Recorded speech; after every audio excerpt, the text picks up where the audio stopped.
Hey folks, it is the mid-year freakout tag time. I am just about doing this on time, and it is time to go through everything that I've done for the first half of 2026 and see how we're set up.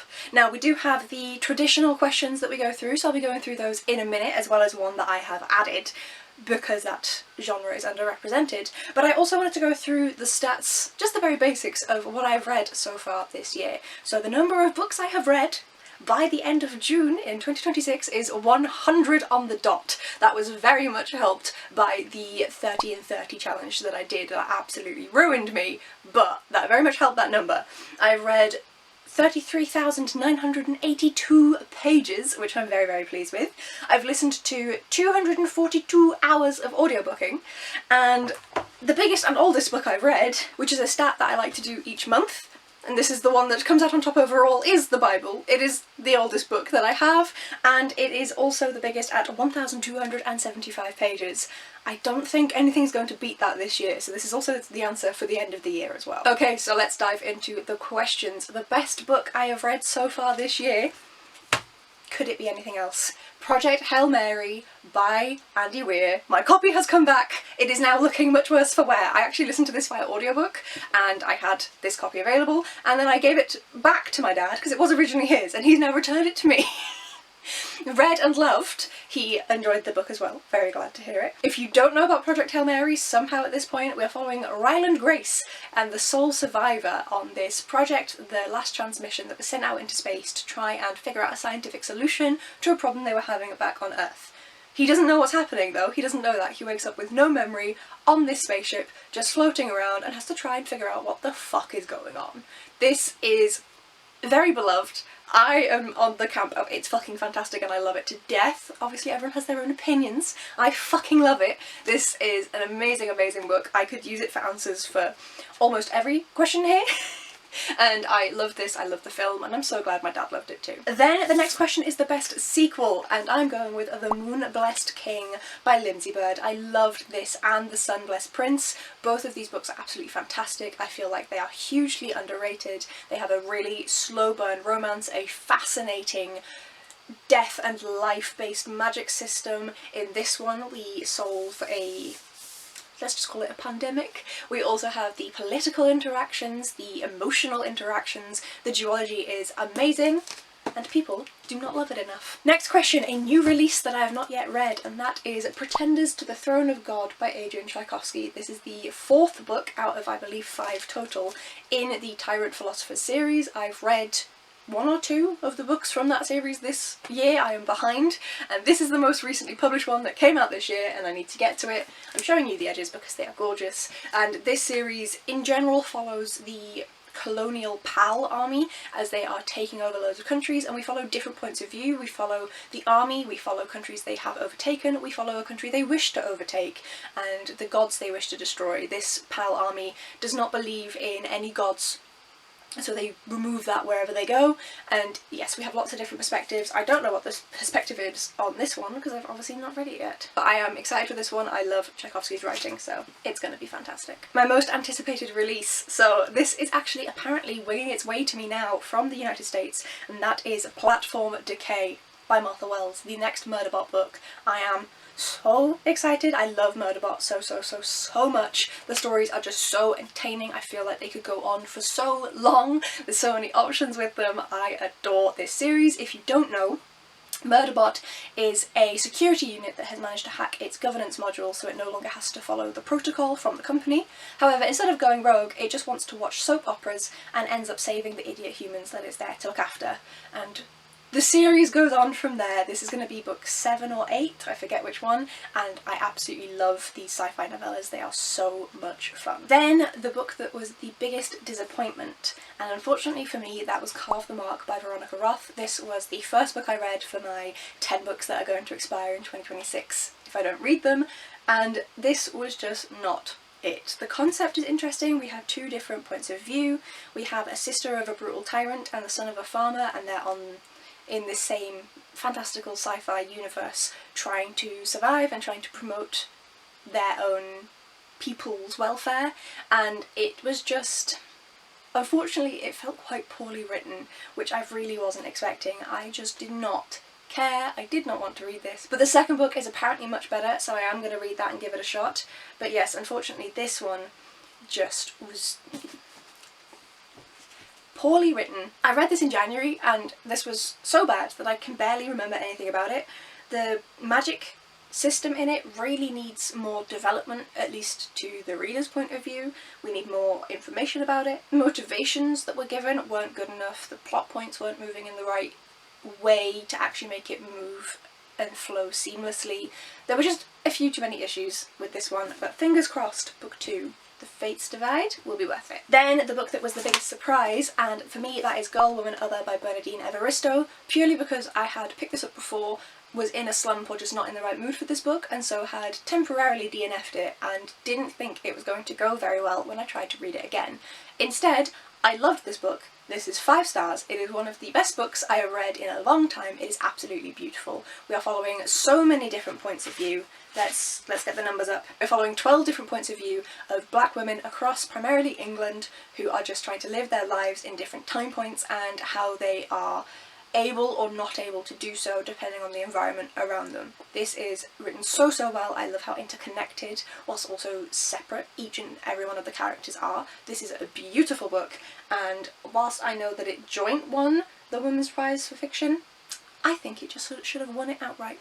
And I have read, what's it called, the Testament, the Margaret Atwood one, and it was good, but this was better. Then my favourite new author, and I'm going to go with Jackson P. Brown. I read The Reaper via ebook this month and I loved this so much. It's like a slightly more grown-up Skullduggery Pleasant, so of course I was going to adore this. We're following a young woman who can always sense things and can kind of feel what feels like magical things, but she thinks she's just having a moment. And it turns out, no, those magical creatures and beings are real. She is introduced into this world that's very deadly, and the person that introduces her is actually known for killing people. Again, giving Skullduggery Pleasant skeleton vibes. It is fast-paced, well-written, engrossing. The magic system is explained well and at the right points. I am excited to read more from this series. I need the second book already, please and thank you. So if you have not read Jackson P. Brown's The Reaper, you are missing out. I'm not even joking. Like, it's on my wish list. I need to grab a physical copy, but my shelves are quite full. So I need to get rid of other books so I can put that book on my shelf. Just saying. New favourite character now. Now. Rocky. But to give something different, one of my favourite characters that I have read this year so far is the child from I Who Have Never Known Men by Jacqueline Harpman. The child is never actually given a name, but is such a unique viewpoint and one that I think was handled incredibly well.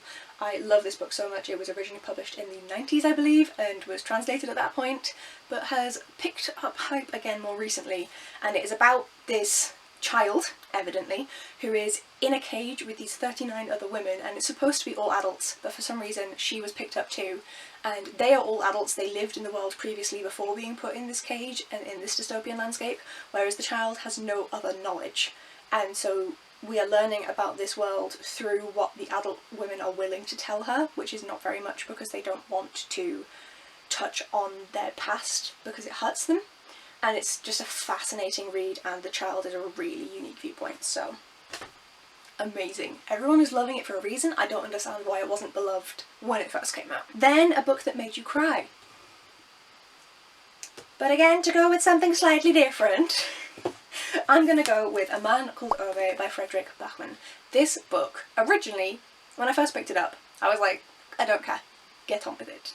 Don't care. So this book follows, it says an old man, but he's only like 50 or 60. I think he's 60. And he has recently retired, and his wife passed away a few years ago, and he doesn't know what to do with himself. And it's a story of community, of learning the history about someone who you just think is an annoying, crotchety old man, but actually has so much depth to them, as everyone does. And it's a beautifully written book, so the beginning almost put me off, but it got me. Then a book that made you happy. Once again, however, this one is The Little White Town of Never Weary by Jessie M. King. This book is very specific to the town where my mum grew up, where she's from, called Kirkcudbright in southwest Scotland, and I just loved reading this so much. It is very specific to the town, but also very childlike in there are instructions on how to make buildings for this town. It's a kids classic if you don't know. And if you follow the instructions, you actually get to, they show you at the end, you actually get to build these gorgeous cardboard cutouts of this town, and I just really enjoyed the process of reading this. It's a fun and enjoyable classic children's work whilst also having a personal link for me, so I absolutely loved this book. Then the most beautiful book that I acquired, read, bought, and I'm going with Cleopatra by Saara El-Arifi, because I was an ancient Egyptian girly when I was younger and I can't resist a hieroglyph. Absolutely stunning, gorgeous. I also loved the book inside, which of course helps. I had so many beautiful books this year so far. No one is surprised, but yes, I went with the beautiful hieroglyphics. Then the penultimate question from the original questions, and that is a book that I need to read before the end of the year, and I actually have 5 of them because I am approximately halfway through my 10 books that I need to read, or they will be on hold by the end of the year. But the one I've picked from that I really want to get to is Odin's Child by Siri Petterson. This was gifted to me by the wonderful Veronica. I am so grateful, and I have not been picking it up because it's big and I'm scared. But I've heard nothing but good things about this book. It is a high fantasy. We're following, at 15 winters old, Herka learns she's a child of Odin, and it's a fantasy with Norse roots, an epic clash of fear of the unknown, blind faith, and the right or will to lead. I think I'm going to love this, and I just need to pick it up. I will manage it by the end of the year. Then the question I'm adding in, which is the best non-fiction I've read so far this year, and I know that this is my own question, but I am struggling to answer it. So these were all 5-star reads. I loved them. This one was very niche and very specific. So this is, well, I say niche, The Diary of a Bookseller by Shaun Bythell. This is a non-fiction of him just talking about the events of him running his second-hand bookshop in a town called Wigton, which is in Dumfries and Galloway, which is the county that my mum is from. So this one is niche to me because I'm like, I know there, and I was enjoying that aspect of it. But I also just think that lots of people are going to enjoy it. It's a published, multiple copy edition book for a reason. It's enjoyable, it's funny, it's silly. I recommend, and I want to pick up the second one. These are all less specific, but so good. So How to Resist Guilt by Mona Chollet is on what's holding women back. No one is surprised, I loved it. I'm trying to be quick about these because there's so many. Will My Cat Eat My Eyeballs by Caitlyn Doughty is intended for children and is so educational, so fun and so readable, all about questions that you may have about the death process, both in terms of what happens to your body, what people may discuss with what happens to murder victims, etc. What happens when you want to bury someone but the ground is too frozen? Do bodies in the cemetery make the water we drink taste bad? Will I poop when I die?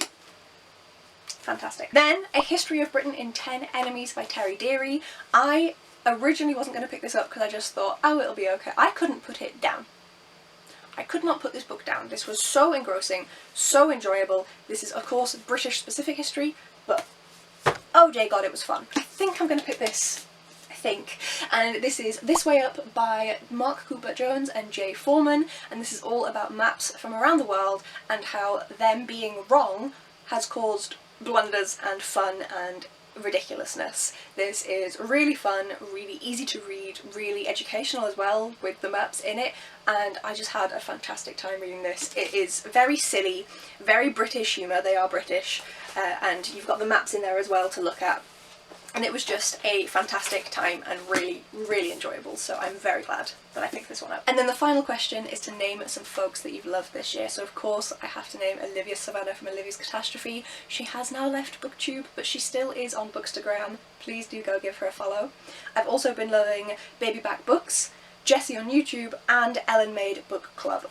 All 3 of those are really fantastic for diverse recommendations, really interesting reviews, and covering topics that I think are really important. So please do go check them all out.